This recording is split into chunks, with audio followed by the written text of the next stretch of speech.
Bem, pessoal, a gente resolveu os sistemas, ó. A gente já aprendeu os 3 métodos, adição, substituição, comparação. E agora, o que interessa para a gente é pegar questões de concurso que recaem no sistema.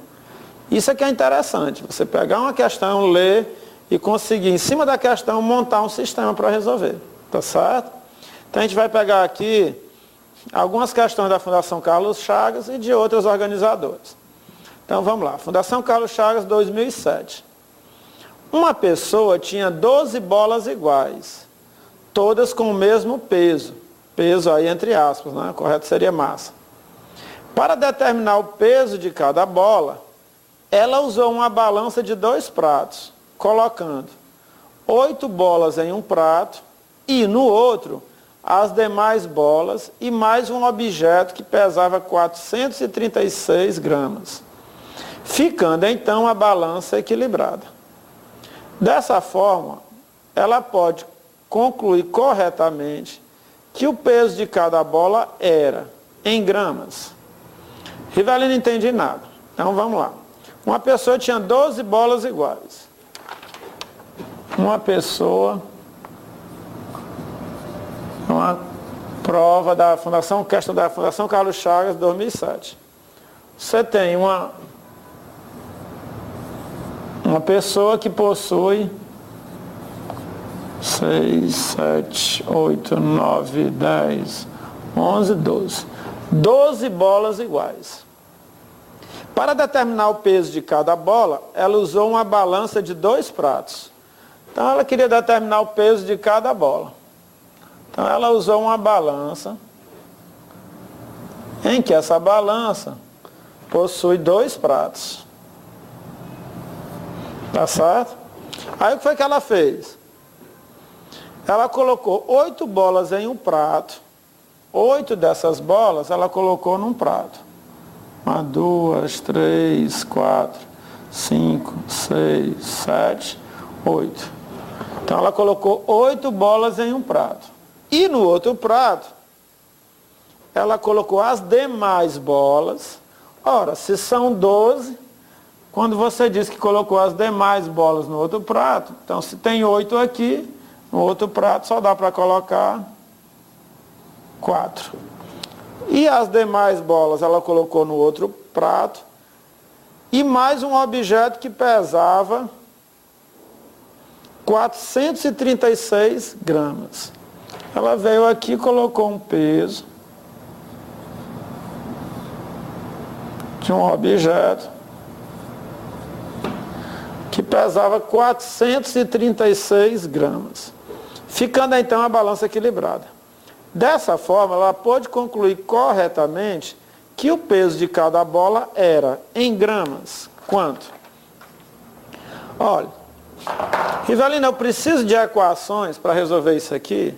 Não.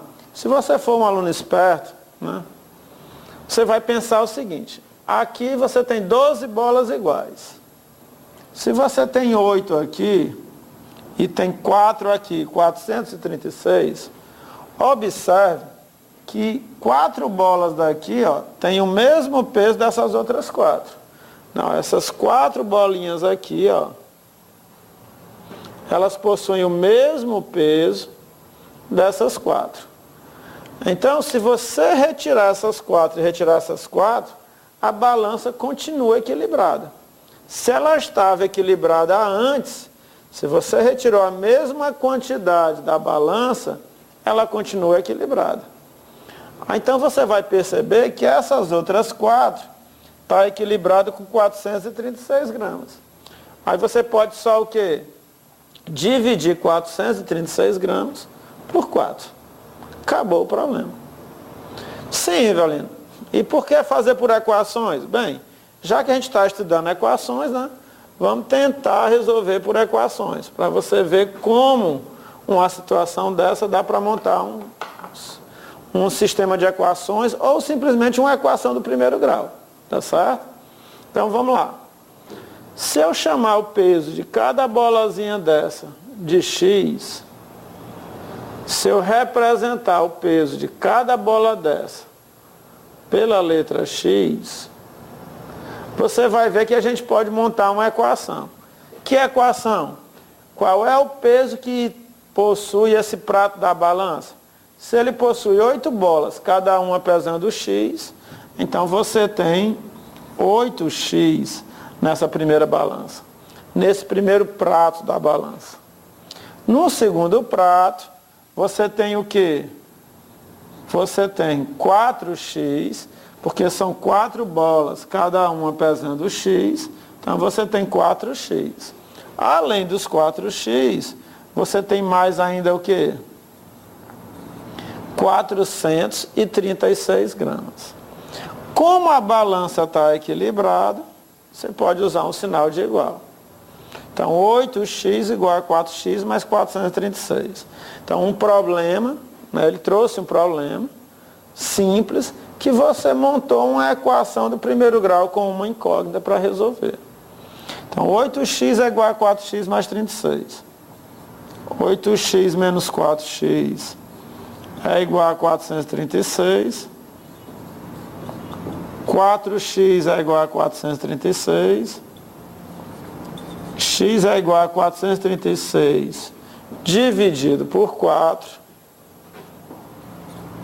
X igual, vamos dividir, né? 436 dividido por 4.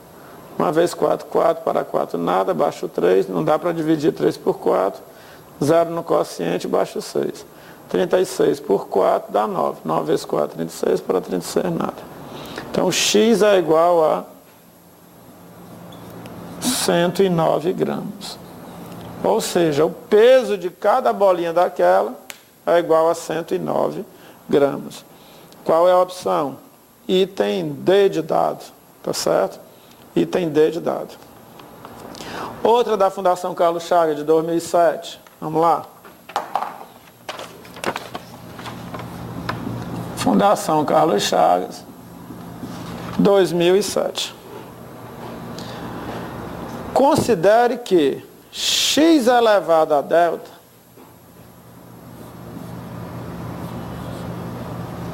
é um número racional, definido pela sentença. X elevado a delta, isso aqui é a mesma coisa aqui. 3x menos 8 sobre 8. X elevado a delta, símbolozinho delta, né? É igual a 3x menos 8 sobre 8. Calculando-se qual é o valor de 11 elevado a delta, elevado a delta.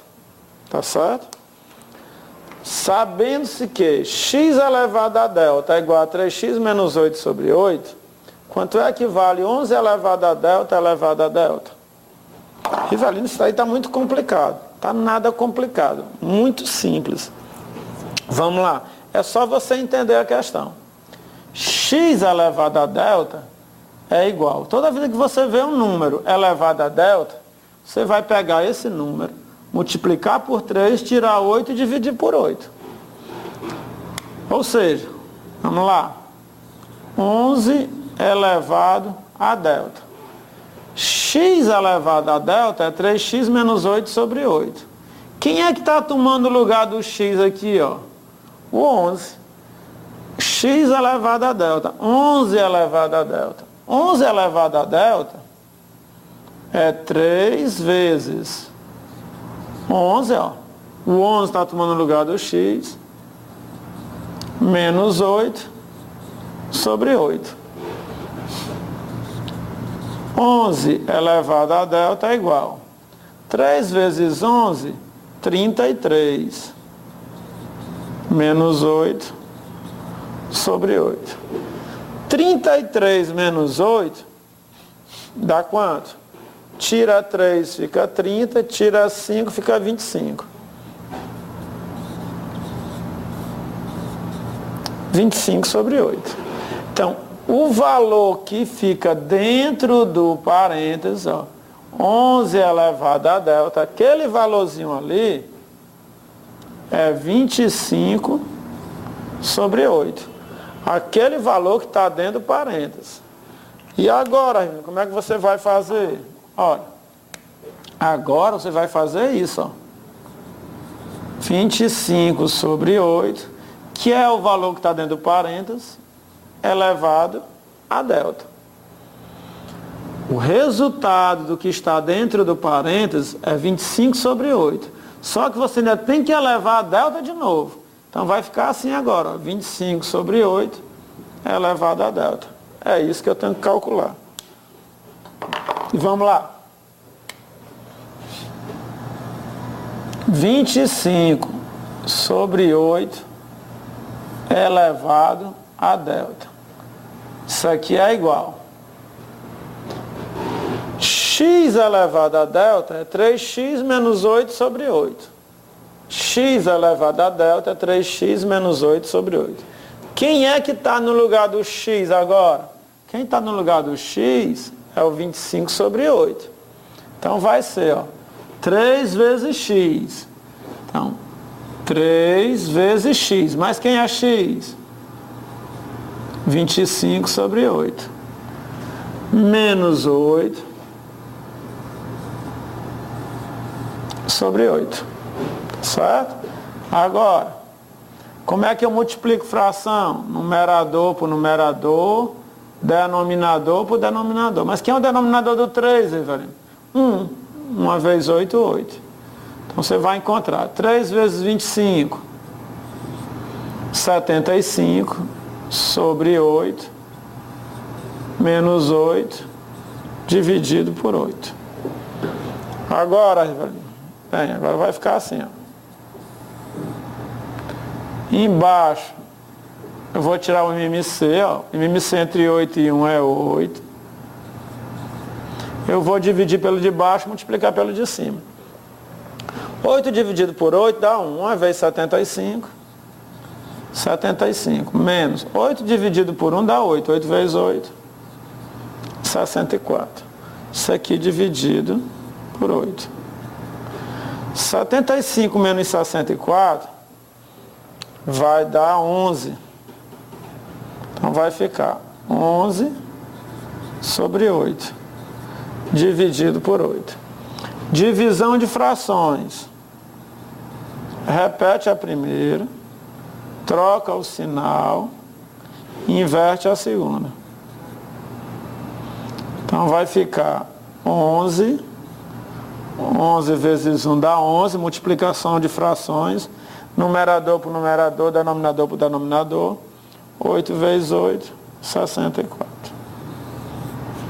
Então, 25 oitavos elevado a delta, isso daqui vai dar 11 sobre 64. Vamos ver o que é que ele pede. Aí ele pede 11 elevado a delta, é um número negativo? Não, né? Negativo não. 11 sobre 64 é positivo.